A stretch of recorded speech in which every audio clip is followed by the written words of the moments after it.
Welcome to Still Growing in Grace, a program dedicated to inspiring joy, giving hope, and delighting in grace. I'm Mike Zenker, and I'll be sharing with you a message of hope that will expand your understanding of God's love and amazing grace. God already deeply loves you, totally accepts you, and really, really likes you. Growing in Grace Ministries Canada and Hope Fellowship, your community church, invite you to enjoy today's program as we dig deeper into what it means to be still growing in grace. All right, good morning, everyone. Welcome to Still Growing in Grace. Thanks for taking time to be with me today. Today's going to be a little bit different. It's been a long time since I did a solo conversation on Still Growing in Grace. And I had something kind of hit me this week and made me ponder some more on not just life, but on this journey of deconstruction and what it can do to you. And there are ups and downs on the journey, and some people are afraid of it, some don't like it. So today's program has been called Deconstruction Explored. I think it's going to take this week and next week. But for part one, I'm going to talk about the question, is this something you run from, or is it worth exploring? There's a lot of folks who really, they're not much into exploring faith. They think they have their faith all laid out. They're on a journey of I know what I believe and that's it. That's great. But I found myself over the years pulled and dragged in exploring a better, deeper, more hope-filled perspective.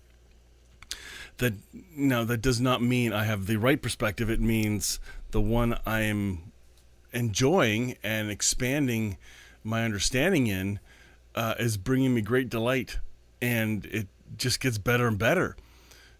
For others, there's a real tension. There are people that are imploding, hitting great depression, great anger, because either they're finding out that they've been lied to, either intentionally or unintentionally, which happens in life. That's called life. But there are others who are kind of wondering, what is this thing? And the buzzword's deconstruction. I don't like that word much anymore. I'm losing great favor of that word.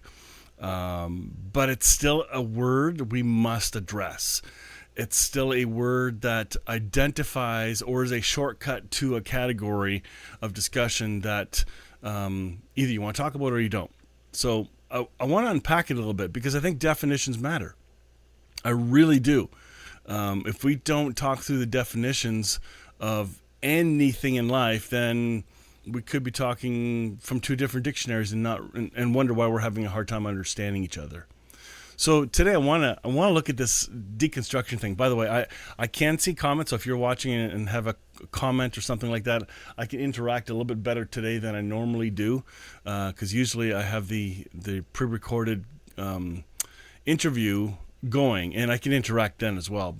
But today I want to share some thoughts, because I know we've done this before. We've shared what I'm about to share previously, I think only once, but I think it needs to be repeated a lot.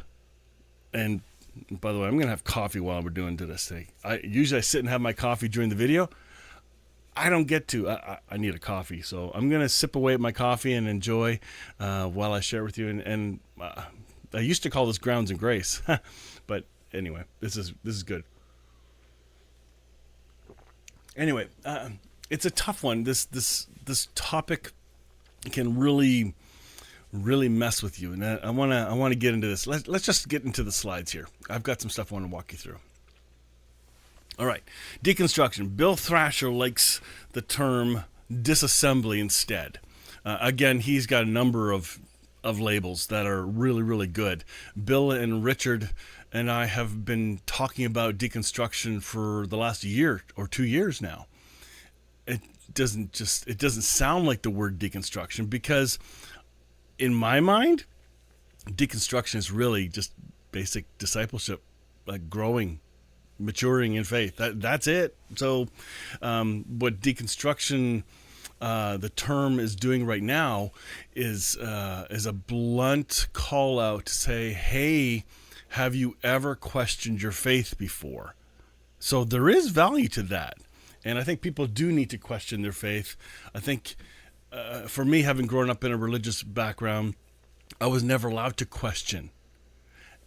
And maybe that's the point. We were never allowed to question the answers shoved down our throats. And now it's time to question some of those things because we had this gut feeling at times that it doesn't sit right. I remember in youth group as a kid, the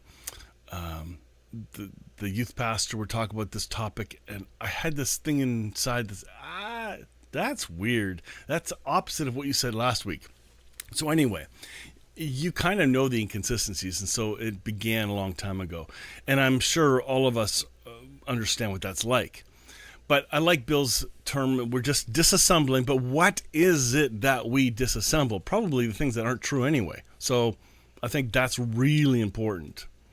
Lisa Couture, she likes the word dismantling, taking out the man, our man-made or human things of that we've put into what we think faith is. Jen, you wrote, or being told you don't have enough faith if you question anything. Yeah, absolutely. Oh my goodness. How many times have I been told you don't have enough faith or you need more faith? I've addressed that at Hope Fellowship forever. I just think that's really a frustrating one. Renovation is another one that I like instead of deconstruction. Renovation of your faith is important, and we'll get into that a little later. Authentic discipleship. This is it.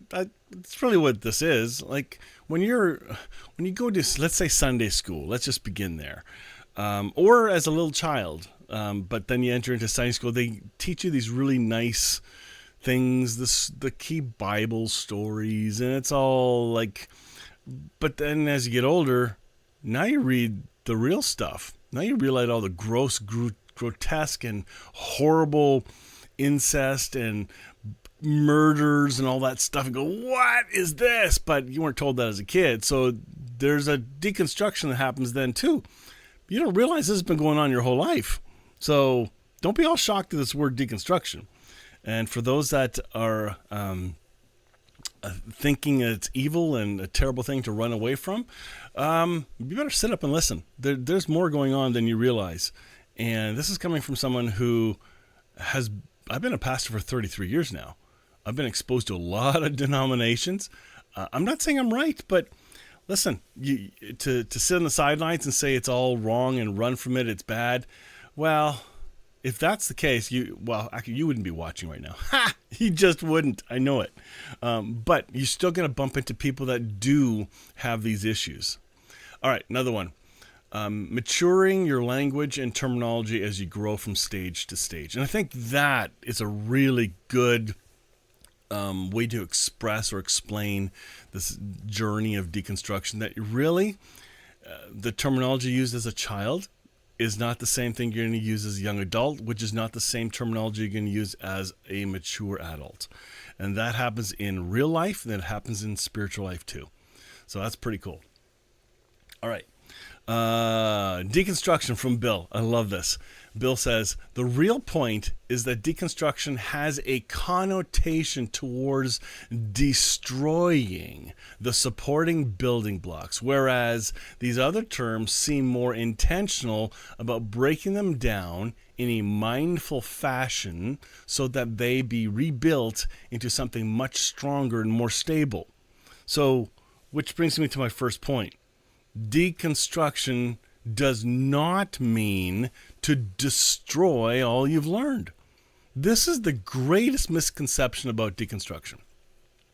And when some folks get into the role of unlearning and they find these categories and topics, they start taking a sledgehammer to everything in a very, it's probably a natural way, but it's still either, I don't like to use the word immature, but some of it really is.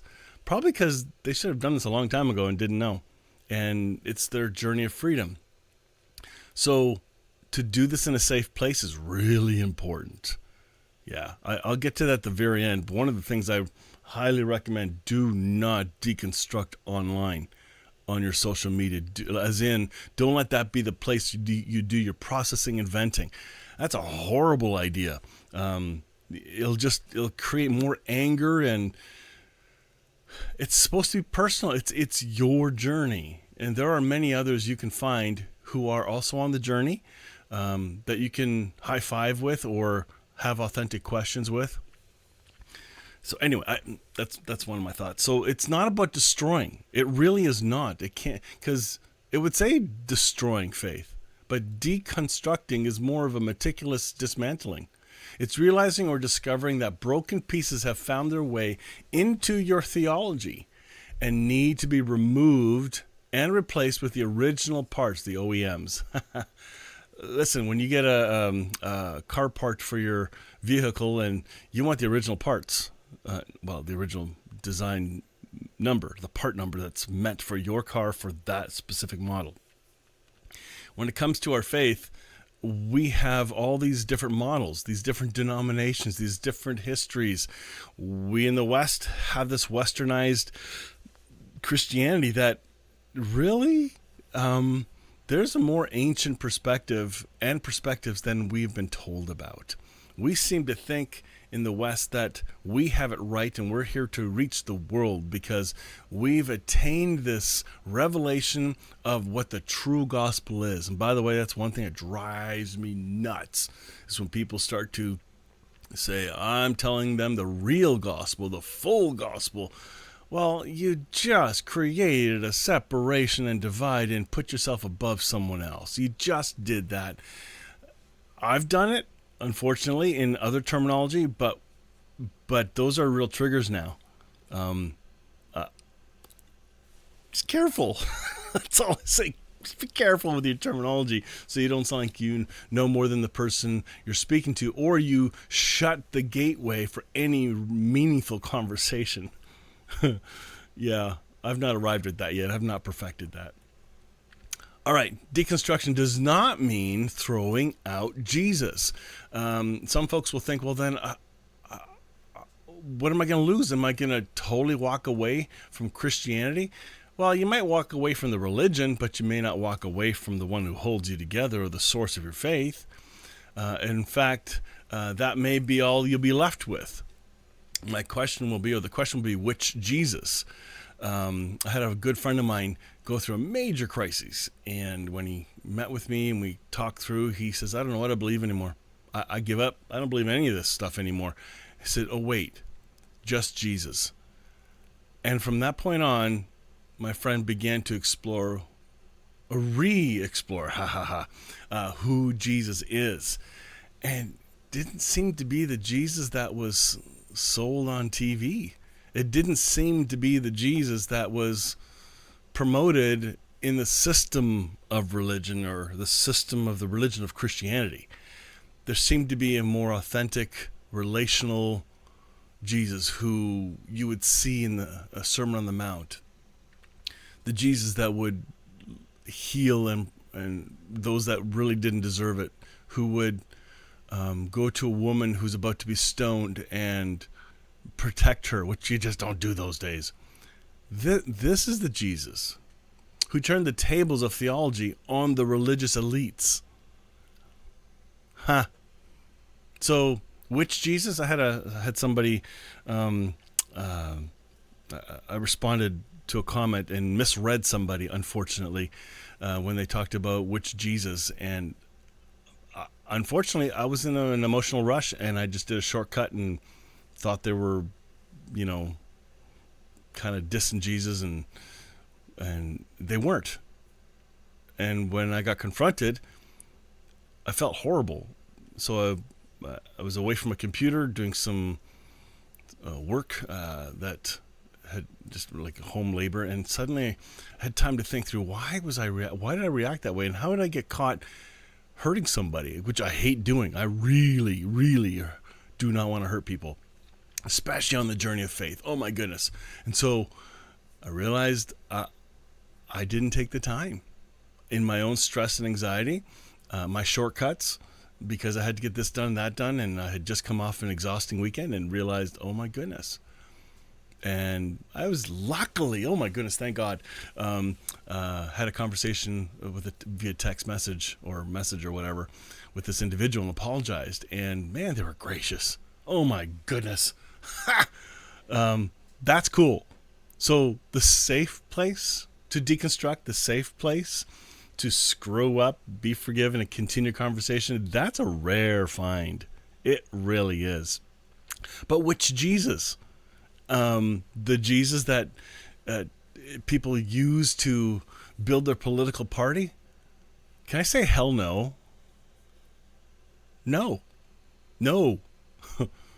Or the Jesus that controls systems and powers, or the Jesus that, by the way, Jesus doesn't do any of that.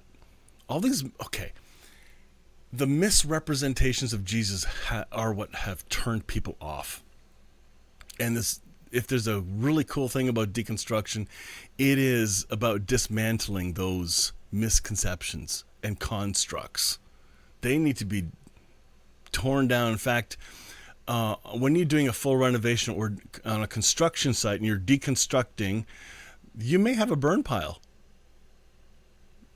That's right. You may have a burn pile because that stuff is just no good for anything anymore.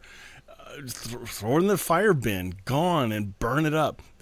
Some of those fires are big in our theological journey. I'm certain I have more pieces to throw into my burn pile. Thanks, Rod. Oh, man.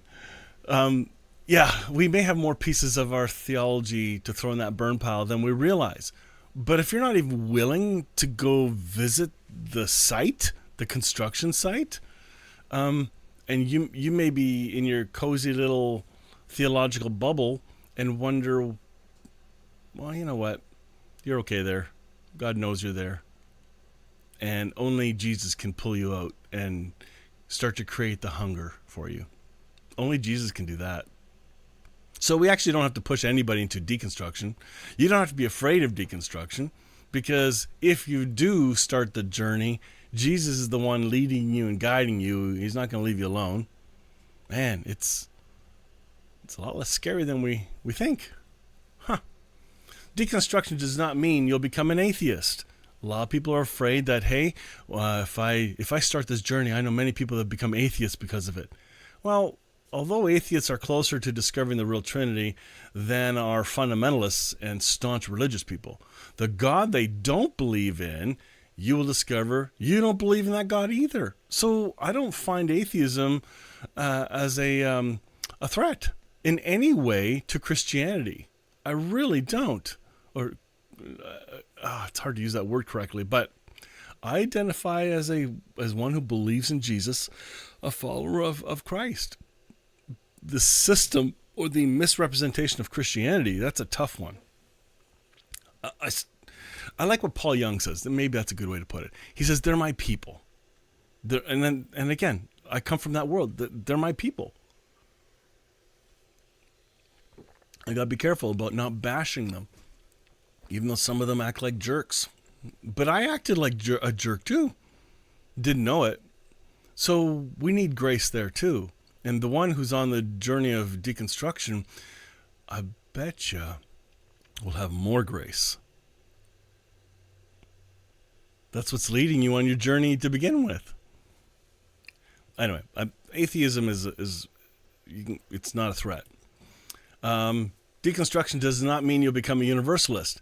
Now, to some that I'm friends with, they go, "What do you mean? Why is that a bad word?" Well, it's because in the religious world, it's a horrible word. It's like a swear word, being a universalist. Even in my town that I'm in right now, universalism, if you're being called a universalist, that's like shunning. It's like a banishment term, because first of all, I think most are ignorant, very ignorant. Ignorant means not knowing. They don't know what it even means. They have this little tiny bite-sized perspective on what universalism is. And by the way, at the very beginning of this conversation, I said definitions matter. They really matter. That's why we have to have these conversations. I think they're really, really important.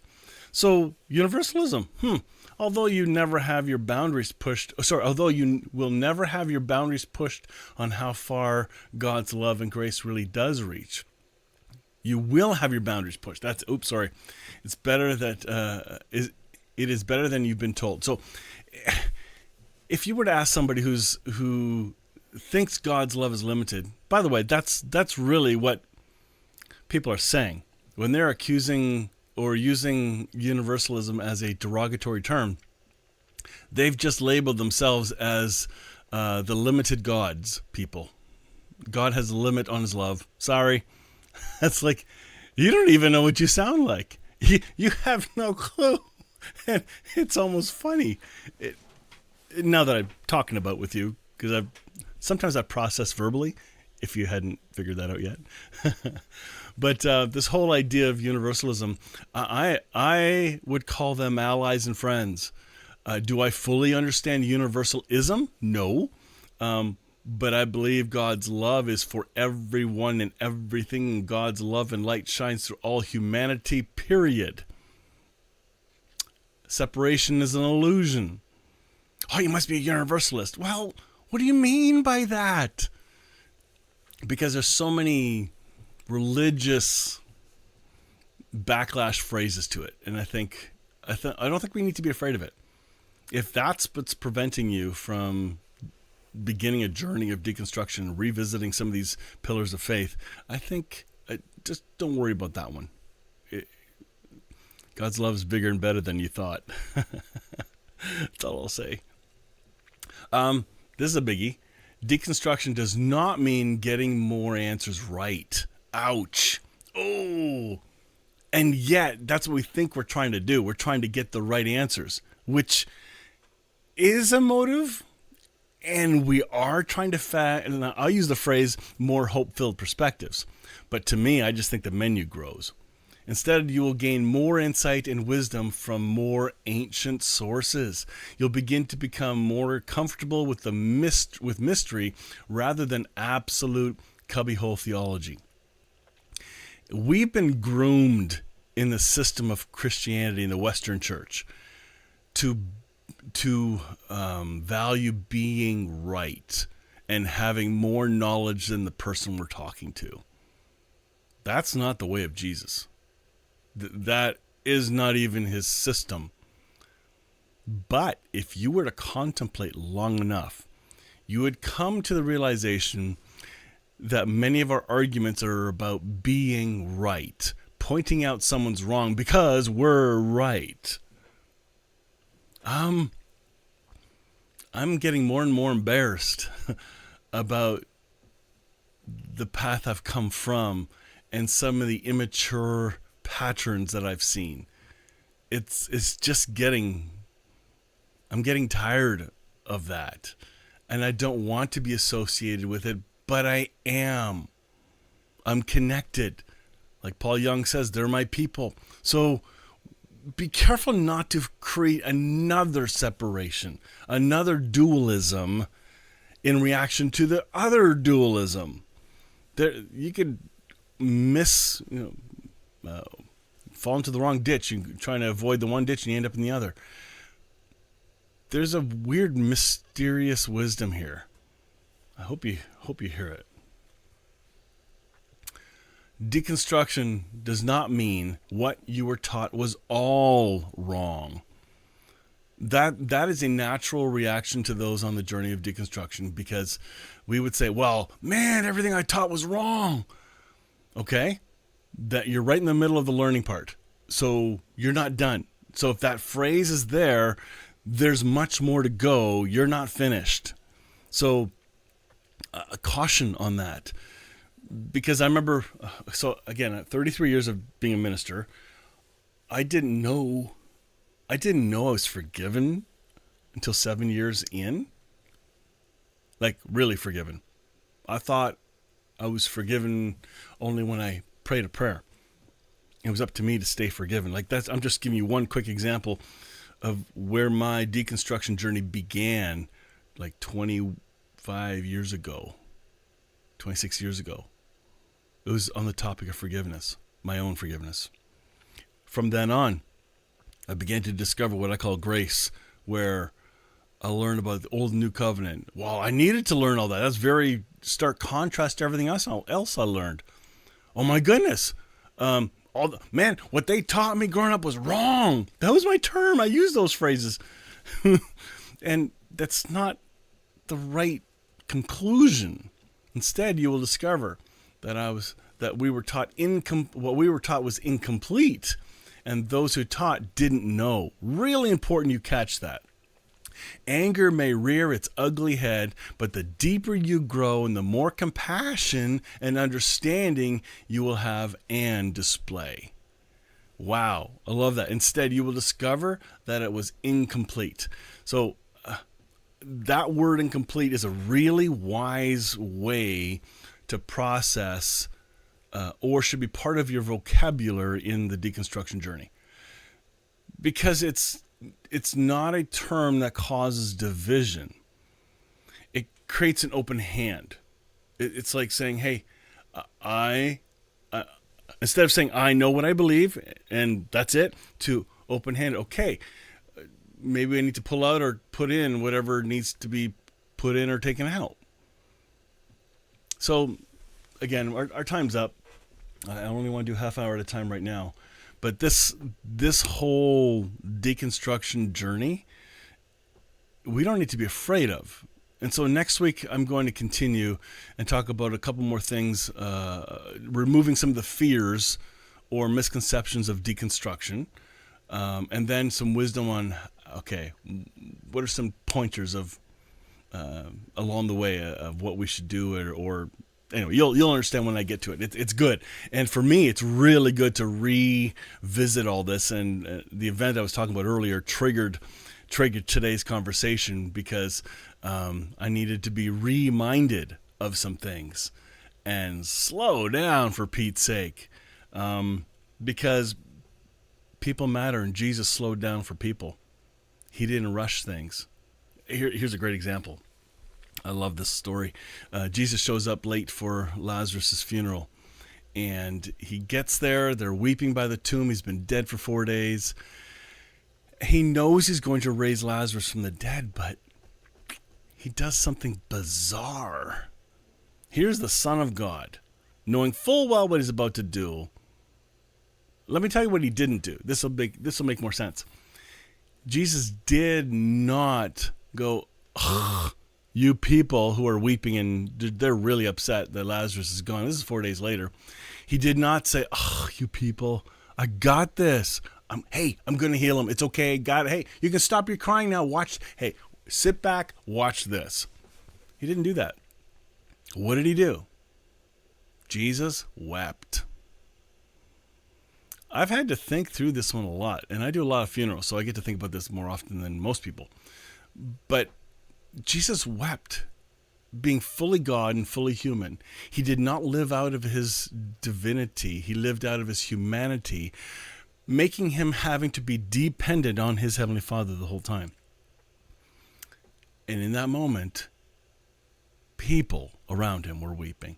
So he didn't hurry the process. That's the lesson. He engaged in it. When we see people frustrated with faith, we shouldn't rush their process. We need to pause and engage and sit with them. Wow. That was powerful. Holy smokes. Oh, man. It's just hitting me. Oh, my goodness. Ah! Anyway, I better stop. Next week, we'll come back and we'll do part 2, and I think you'll really enjoy it. It's a continuation of this. So if you like this, share it with somebody else who needs to hear some good news right now. And it's the first candid conversation I've had with you guys for a long time on Still Growing Grace. So I'm glad I did it. And we will catch you guys next time. Until then, have a fantastic week, and we'll see you next week. Join me next time on Still Growing in Grace for more good news. Enjoy previous episodes by downloading our podcast at growingingrace.ca. You can also visit hopefellowshipycc.com to find our service times and location. If this show has been an encouragement to you, please consider making a donation today at growingingrace.ca and help us keep spreading this good news. Thank you again for tuning in to Still Growing in Grace.